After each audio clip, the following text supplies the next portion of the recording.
This episode of the HVAC School Podcast is made possible by our sponsors.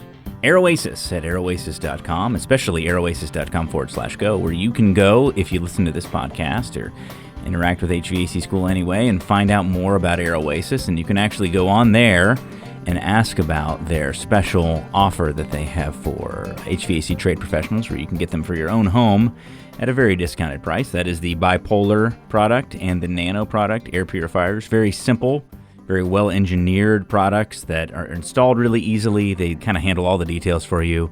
They're safe to use. They don't give off crazy ozone smells or anything weird like that. Just good, solid indoor air quality products that you may want to offer to your customers, and Aeroasis makes it easy for you to do so. Aeroasis.com/go. Also, Navac at navacglobal.com. We really like their vacuum pumps. We've been using their vacuum pumps now for several months out in the field, and they're very nice pumps. They're very quiet. They have a digital pump that works really great. It's got a digital micron gauge built right under the pump, and a lot of guys have said, well, why would you want a micron gauge on the pump? That's not where the micron gauge is supposed to be anyway. But the fact is that you can use that micron gauge for many things, including just valving off your pump and running it down to see how far it goes before you pull a vacuum, so you have that confidence. And you can use it as a way to check the calibration of your gauge. You can kind of check them against each other to see if everything's copacetic. And then you can also see what the pressure drop is across your rig under vacuum, which is also nice to have. So find out more by going to navacglobal.com or TrueTechTools.com and just type in the word NAVAC, N-A-V-A-C, at checkout. And also, I want to thank a longtime sponsor, Carrier and Carrier.com. And finally, Refrigeration Technologies. You can find out more at refrigtech.com. And if you're not using Refrigeration Technologies chemicals and products, well, then you at least need to try it, okay? It's okay if you use it and you don't like it, but I guarantee you will if you try Refrigeration Technologies products. They're good products. They're made of materials that aren't going to hurt you or your customers, and they do the job they're supposed to do. Lots of great products at Refrigeration Technologies, and you can also find those at TrueTechTools.com.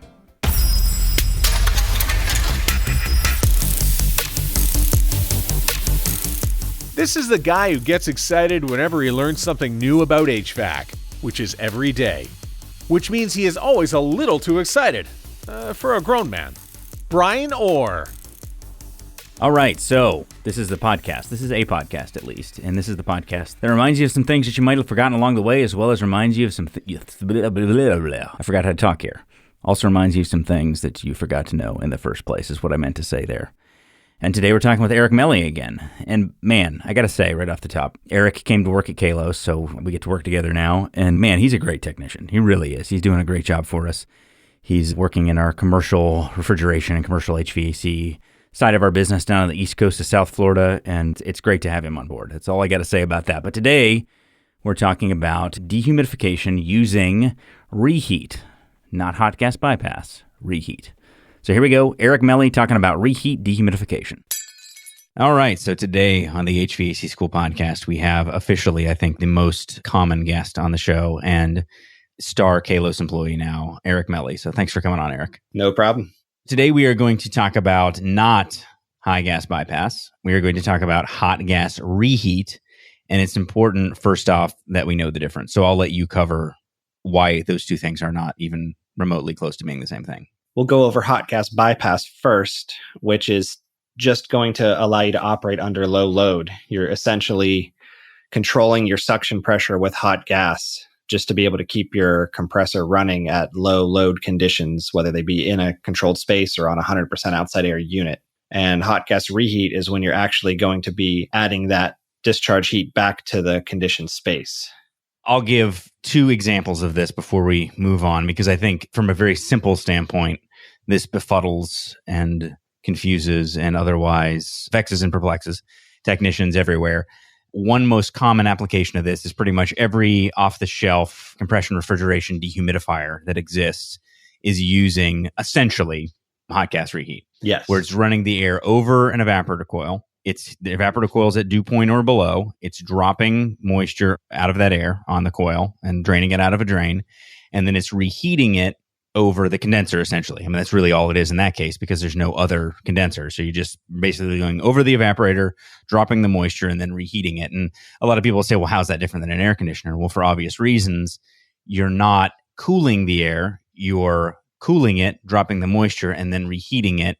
So you're not removing sensible temperature at the end of the day. You are initially when it goes over that evaporator coil, but then you're adding that sensible heat back and then some, because now you have heat of compression and some other things. And so the air coming out of a dehumidifier is actually hotter, higher temperature than the air going into it. So that's one common example. And another thing, this is my quick little historical story, because this is one of the first conversations I remember ever having with my dad when I was in HVAC school. He was talking about a grocery store that he was working on. It was actually a Winn-Dixie. I'll say that. We work for them again today. It was a Winn-Dixie, and he was talking about the hot gas reheat system in that store. And he was explaining to me how they would take heat off of the discharge lines from the motor room, from the refrigeration side of the store, and they would run it over a big coil, and the air from the store would go through the evaporator and then through this big hot coil that came from the refrigeration units. And it just blew my mind. I was like, why on earth would you want to reheat air that you just cooled? Why wouldn't you just cool to dehumidify? And I remember this conversation of us going back and forth like, yeah, I don't really know. I don't really understand it. And it's funny because now it's just so obvious. But at the time, I just didn't understand why you would do that. But the obvious fact is that sometimes we want to remove moisture from a space and we don't want to cool the space. We want to keep the temperature the same in some cases, and we've hit set point, and we want to remove moisture or we're near set point, but we don't want to keep cooling it because obviously you get to a point where it becomes uncomfortable. And sometimes it actually works against the dehumidification of the space, because the more you cool a space sensibly, the more you're likely to approach dew point. As you cool a space, now the relative humidity of the space goes up if you don't remove moisture. So you're kind of battling both ends when you do that.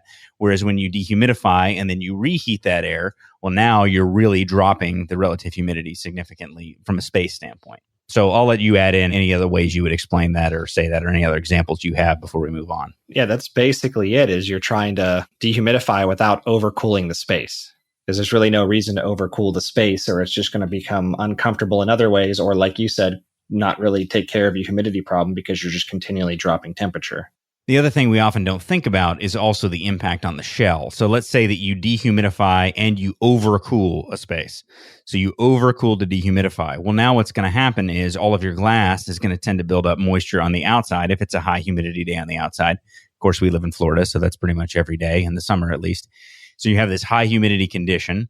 And so now you're going to build up all this moisture on all the glass, even if the inside relative humidity is controlled. So there's many reasons that you don't want to overcool a space. You only want to get a space as cool as you need to for the comfort of the occupants, and no cooler, because whenever you drive that down, you run the risk of hitting dew point even on those exterior surfaces and creating problems with not only condensation, but issues in the walls and everything else. There's lots of reasons that you don't want to overcool. So when we use hot gas reheat, whether it's through a dehumidifier or whether it's through excess heat from refrigeration that we use in some grocery store applications, whatever the case may be, we are cooling for the purpose of dehumidification, and then we're turning right around and we're reheating.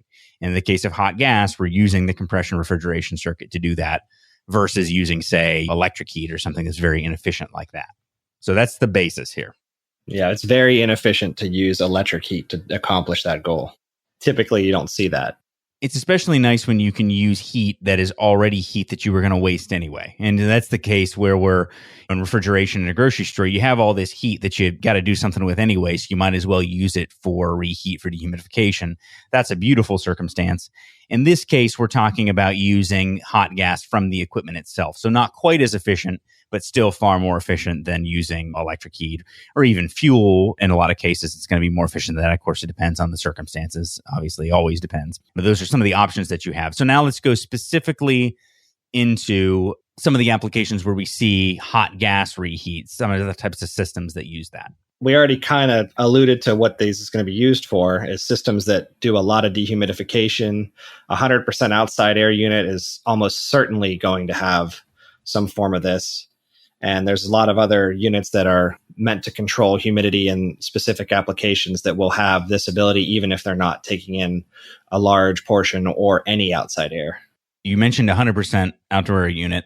I'm sure that there are some technicians who have never even seen one or don't know why you would use one. So why on earth would you have a 100% outdoor air system? Most of the times I've seen them is for a code requirement for meeting fresh air requirements in a space, and they just use one unit to deliver fresh air. I've seen it in either doing like a common area, like a hallway. I've seen it in a lot of common area hallways, like just all 100% outside air. Or I've even seen where they have a 100% outside air unit that supplies fresh air to individual air handlers. Those are the most common situations. Another case I would add in would be makeup air systems. And so this would be in cases where you've got a kitchen. Again, we see this a lot in grocery and restaurants. You've got a kitchen and it's exhausting a whole bunch of air. And so when you exhaust all that air, you've got to bring in the same amount of air that you're exhausting in order to maintain your pressure. And so in makeup air units, we see this all the time. We work on captive air units. It's kind of cool. We actually have a factory right down the street from our office in little old Groveland, Florida for captive air. And we've been over there a couple times. And that's a manufacturer that makes equipment that's really specific for that 100% air application, but even more specific for that makeup air type of application. And again, like you mentioned, it's a code requirement. But when we're meeting that code requirement of bringing in the amount of outdoor air that's required for the circumstance or to create balanced ventilation, we also need to make sure that we're tempering it so that we're not going to create another problem inside the space with the ugly M words that we don't like to say, but the big one being moisture. We're bringing in that moisture from outside, causes problems. So we want to temper it, get that down, and that's where you can see some of this reheat on those 100% air systems. And then also typical equipment. You get equipment where sometimes you need to cool and sometimes you don't need to cool, but you need to dehumidify. And what are you going to do about that? So that's where you use this hot gas reheat. So let's talk about some of the typical configurations that they can use to accomplish that. One of the common configurations is diverting refrigerant to a reheat coil. And sometimes they divert like off on like 100% of the refrigerant, or sometimes they will modulate how much refrigerant goes to the reheat coil. And I've seen some of the systems that modulate, they can't handle 100% of the hot gas to the reheat coil. And I've seen service issues with that where the system actually does that and it causes problems, and that's not desired, but that's kind of off topic.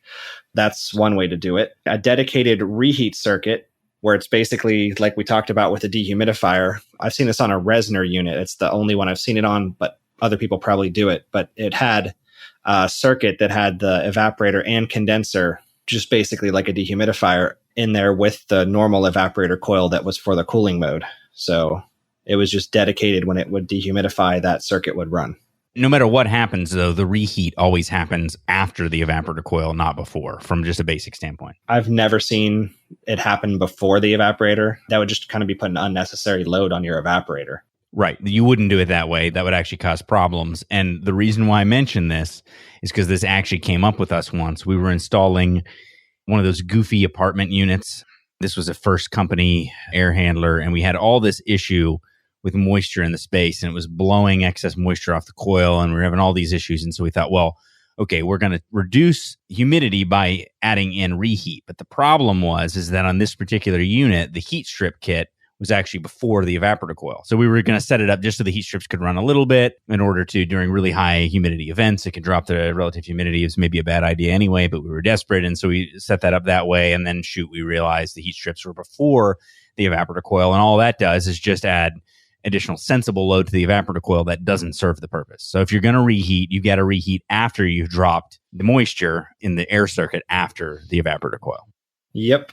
And so another way I've seen, and I've only seen this on Morganizer, is diverting airflow through a reheat coil, where the reheat coil is continuously fed with hot gas all the time, and they have a modulating damper to control the airflow across it in order to change your reheat. And I guess you wouldn't necessarily need to modulate the damper. You could do off and on if you really wanted to, but that's another way to do it. Did you say Morganizer? Is that what you said? Morganizer. That's not a brand I've ever heard of. They are a factory approved conversion by Trane. So they get Trane equipment and they install their conversion into it. Got it. Okay.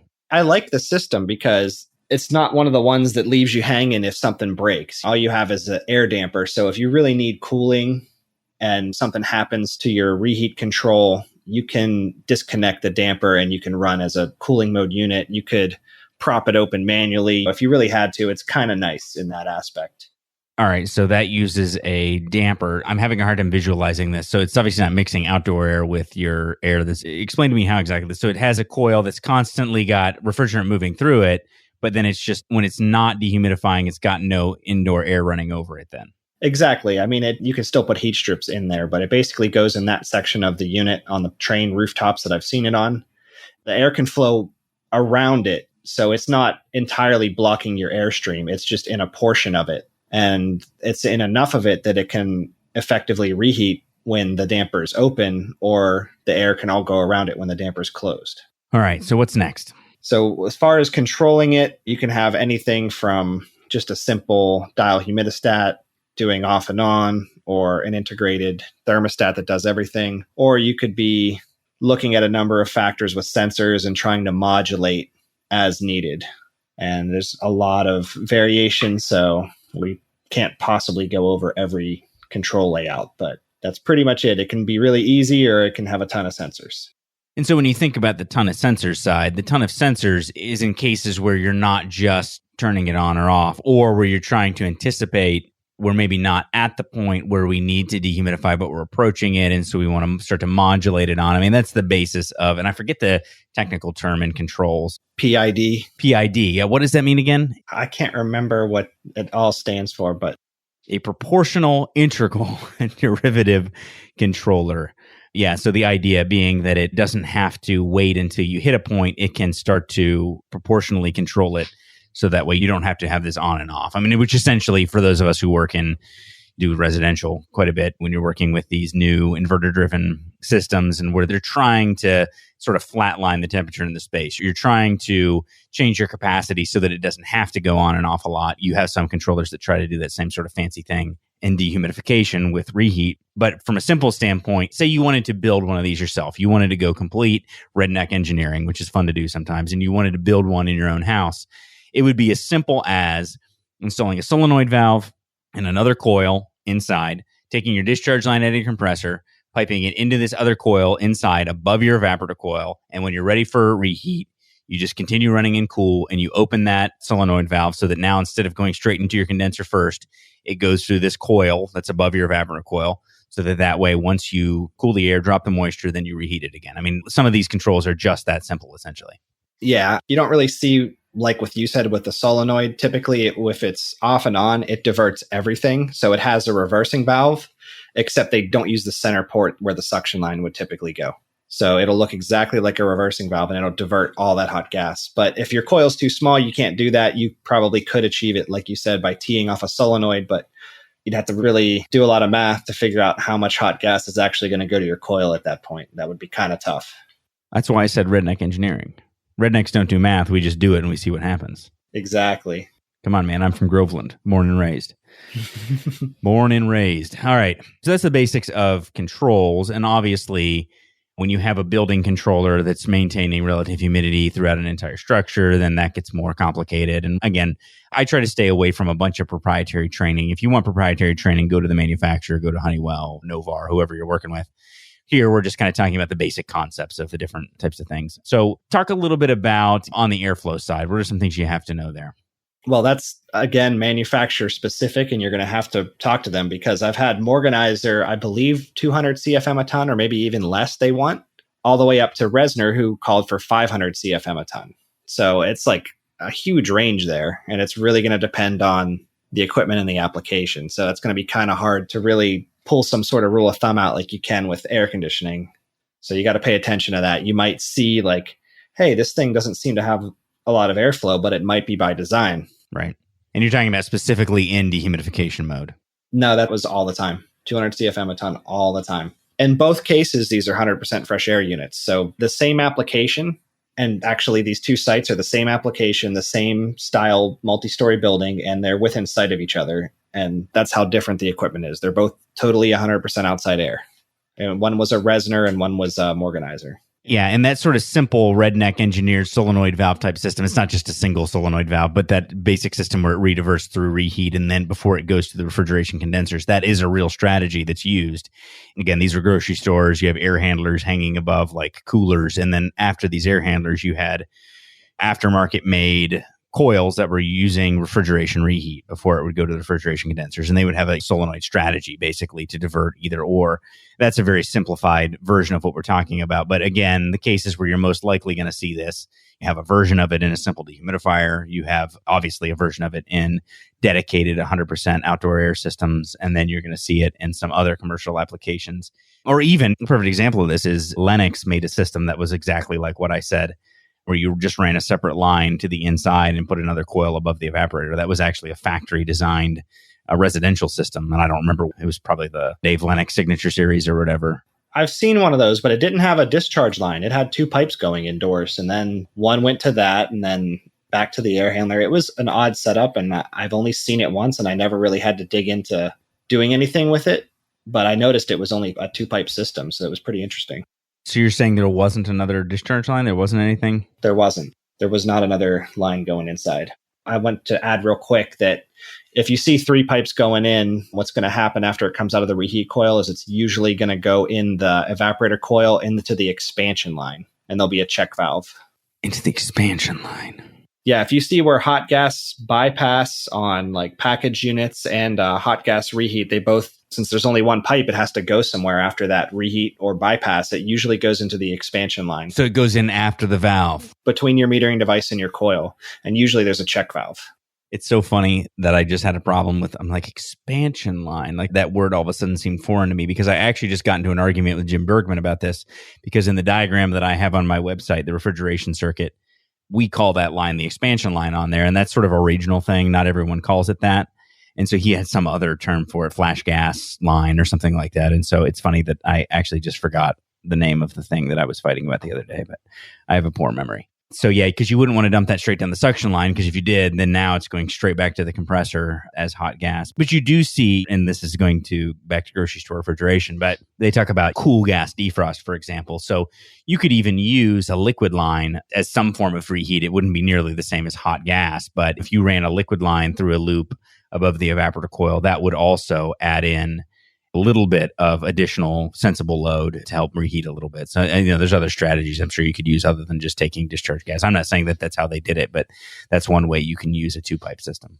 I'm taking a guess here, but with the Dave Lennox unit, that unit did have an ECM fan. I wonder if in dehumidification, they slow down the fan and let that liquid line get a little bit warmer than it normally would, and then go through the coil in the supply air. Oh, you mean outside slowing down the condenser fan, driving up the liquid line temperature a little bit. Interesting. They might be. I'm just guessing because I've never had to go through it, so I could be completely wrong. We're going to change the name of this podcast from HVAC School to Engineering HVAC Guesses with Brian and Eric. There you go. That would be good. But it is good to think through this. This is one thing that differentiates the type of training that we do here from manufacturer training, because manufacturers, they just tell you, okay, this is how we do it. This is what you need to know. In our case, we're thinking about it more broadly. Like, here are the ways that this could be accomplished. Here's how this works in a more general way. And I think it's still useful to understand the why and the how things can be done or could be done. It is useful, though, because like once you start to learn how one of these units works specifically, you'll start to understand when you see other ones, hey, they're doing it slightly differently, but you're saying, hey, they're doing it this way and they're using these sensors. That other unit was using these sensors. They're doing it a little different. It's going to be manufacturer specific, but at least you have a good understanding of how it can work. And when you go look at something you've never seen before, you'll have an idea of what you're looking at. All right, so let's talk a little bit about some of the things that you've seen that can happen from a diagnostic standpoint, some of the faults that can occur. Modulating valves getting physically stuck, or the position of the valve can be different from the position the controller thinks it's in, which I have seen on an AON unit. And one thing to look at on some of these units, and this one in particular, to confirm the valve's in position, you can force the valve to go all the way open or all the way closed. So what you had to do to confirm the valve's in position, and this might be valuable on other brands with similar controllers because they were using a regular Sporlan valve and controlling it, is you use the controller and you forced it 500 steps or however many it was. Then you unplug the valve. Then you bring that controller back to the other way while the valve's unplugged. So you make it think you're going the other way, and then you plug the valve back in again and you force it that 500 steps again. So you're sure that the position that the valve's in should be with where the controller thinks it is. Right. And by doing it that way, it's much easier to confirm yourself that it's doing exactly what you're instructing. Yeah. I had to do that on an AON unit, and it turned out the valve was stuck because once I did that, it continually didn't work right. It would start overshooting the reheat set point, and it would start overheating the space because the valve was not working properly. And another thing to know is whenever you're working with these types of valves, you have the potential for running into DC control. So you got to kind of put that hat on and think about that, think of it in that way, especially if you're coming from the more residential world. And they have stepper motor diagnostic tool where you can hook it up to a stepper motor and you can move the stepper motor. So if you're running into this a lot, you could confirm whether it's the problem with the stepper motor or the board that way by eliminating variables. So if you're doing it a lot, look that tool up. I can't remember the part number, but it's on Sporland's literature for diagnosing their stepper motors. And it would probably work with any 4-wire stepper motor. It's like $300 to $500 for the tool, depending on where you buy it from. So if you're going to get it, probably want to make sure you're using it a lot. Right. Don't go out and it's like, someday I think I might work on some commercial equipment. I'm going to go ahead and buy this tool. Want to wait until you're in the position. And actually, I was thinking about this today. And a lot of it comes from the fact, I mean, Eric is on the inside of Kalos now, so he sees that everything that I say here is all just a giant ruse. As Zaxiota says, it's all a ruse. But there is so much specific domain knowledge in this trade where, like, if you're working on grocery store refrigeration versus small convenience store refrigeration versus 100% fresh air conditioning equipment, there's all these like little specific things that you need to know. And step one is to have a good, solid understanding of how it all works. But then there's a lot of handy tools and little techniques and things that you know specifically about the equipment that comes in super handy. And like, I would never suggest that anybody should be an expert in everything. It's not practical. Although I would say you, Eric, you're probably as close as it gets to touching a little bit of everything. I have touched a lot of stuff. I'm no expert by any means, but I can get by. That's the important thing. Right. At least you can say enough fancy HVACR talk words so that people believe that you know what you're talking about. Exactly. Start using those $5 words until people get that look on their face like they don't understand you anymore. And eventually they'll just walk away. Right. Just keep talking about modulating controls and PWM, and eventually they'll be like, okay, whatever. You can't use abbreviations. You say pulse width modulation. Oh, right. That's even better. True. Good point. All right. Anything else we're missing here as it relates to hot gas reheat? Probably the more common issue you're going to have is sensors, just like anything else. Sensors, right? Sensors usually are pretty obvious to diagnose. A lot of people get hung up on sensors, but they're usually, in a lot of cases, just pushing a DC signal and then receiving DC signal through the resistance that's changing in the sensor. So if you look at a board and you look at your sensor outputs and everything's putting out 5 DC to the sensor, and most of your stuff's coming back between like 2 and 3 volts DC, and then you have something that's coming back 5 volts or 0 volts, you can pretty much, without unplugging a bunch of sensors and individually testing each one, without even knowing what each sensor does, you can pretty much narrow it down to quickly zero in on the one that's likely the problem. Right. And then you can ohm it out. I've had manufacturers I've talked to, and they're having me unplug all these sensors and ohm them. And I'm like, don't you guys have a voltage chart? Because I've seen other manufacturers that have an ohm and a voltage chart for their sensors. So you could check it either way. And it's probably better to check it both ways. And they had never heard of that before. And I'm like, really? And that's what's so silly is that ohms and voltage drop, they go hand in hand. It's not that difficult of a test to do. You're really doing the same test. In fact, an ohm meter, that's really all an ohm meter is doing, is an ohm meter is just measuring a voltage drop, or amperage, I guess is probably the way it's doing it. I'm trying to think of exactly how it's doing that. But that's all an ohm meter is. It's producing a fixed voltage and then running it across the 2 points that you connect it in. So why not just use the voltage that's being provided instead of having to unhook and do it all manually that way?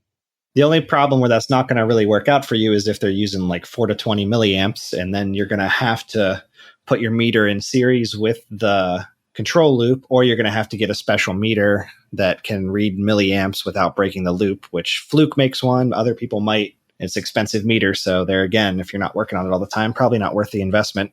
Yes, I bought one of the Fluke milliamp clamp meters on eBay, though. So you can sometimes get a deal there. Of course, I haven't. Yeah, I've been looking. Do you have the one that can generate a signal too? Yes, I don't have the Fluke version of that. I have a less. Those you can actually get fairly inexpensively.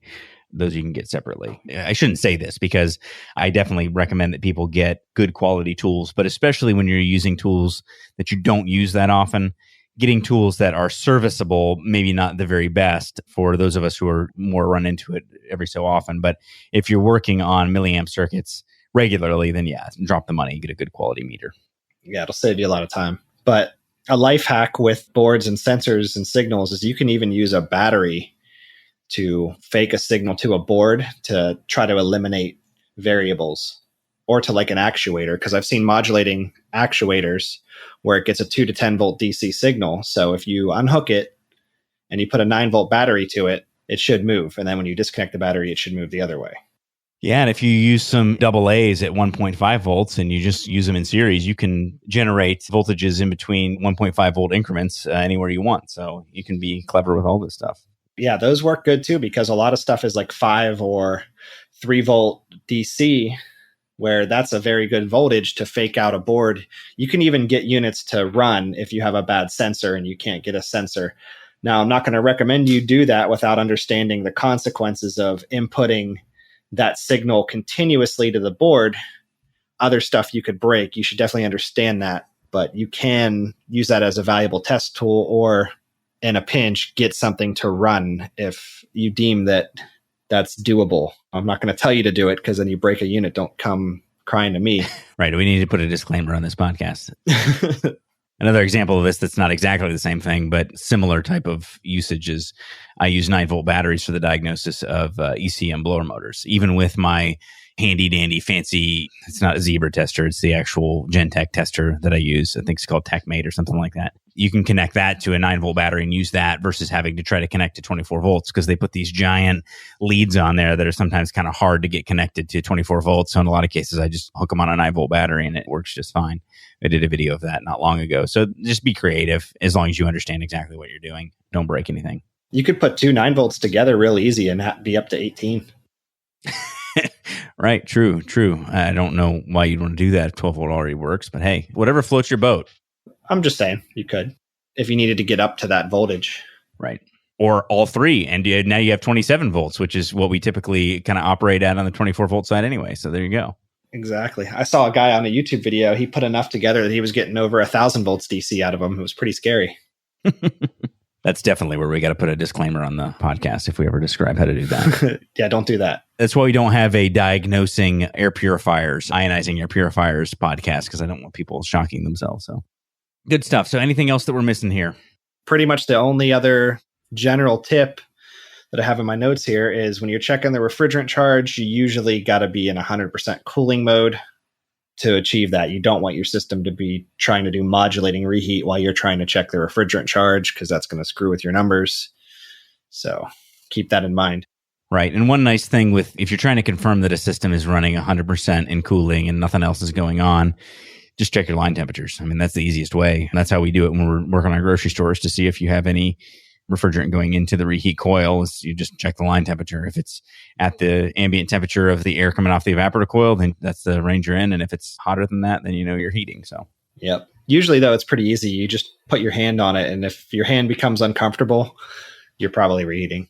Right. So it's the opposite of beer can cold. It's owie hot. Tea kettle hot. Tea kettle. Yeah. Yes, for our British listeners. I appreciate it, Eric. Thanks for coming on again, and I'm sure we'll do it again soon. We'll find something else, some other giant mystery to unlock here on the HVAC School podcast. All right. Thanks for having me. Oh, sure.